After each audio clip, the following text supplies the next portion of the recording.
ഇങ്ങനെ ഒരു പ്രോമിസ് ഉണ്ടായിരുന്നു, മേയറാക്കും അതുകൊണ്ട് മത്സരിക്കണം എന്നുള്ളൊരു പ്രോമിസ് ഒരു കാര്യം എന്നോട് പറഞ്ഞിരുന്നു എന്നുള്ളത് ഞാൻ അംഗീകരിച്ചു ചോദിച്ചപ്പോ. കാരണം അത് എല്ലാവർക്കും അറിയാവുന്ന കാര്യമാണ്. ഇപ്പൊ തിരുവനന്തപുരത്തുള്ള സകലർക്കും അറിയാം.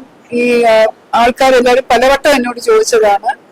ആരും നിഷേധിച്ചിട്ടില്ല, ഞാനും നിഷേധിച്ചിട്ടില്ല. പക്ഷെ ഞാൻ ഹാപ്പിയാണ് എന്നാണ് പറഞ്ഞത്. അങ്ങനെ ഒരു ഇതുണ്ടായിരുന്നത് കൊണ്ടാണ് ഞാൻ മത്സരിക്കണം എന്ന് ആഗ്രഹമില്ലാതിരുന്ന ഞാൻ മത്സരിക്കാൻ തന്നെ തയ്യാറായത്. പക്ഷെ പിന്നീട് ഒരു അവസരത്തിൽ പാർട്ടിക്ക് അത് മാറ്റേണ്ടി വന്നു. അത് ഒരു സമവായം വേണമല്ലോ, പലരുമായിട്ട് ഡിസ്കസ് ചെയ്ത് കേന്ദ്ര നേതൃത്വം ഒക്കെ ആയിട്ട് സംസാരിച്ച ശേഷം ഒരു തീരുമാനം എടുക്കുമല്ലോ.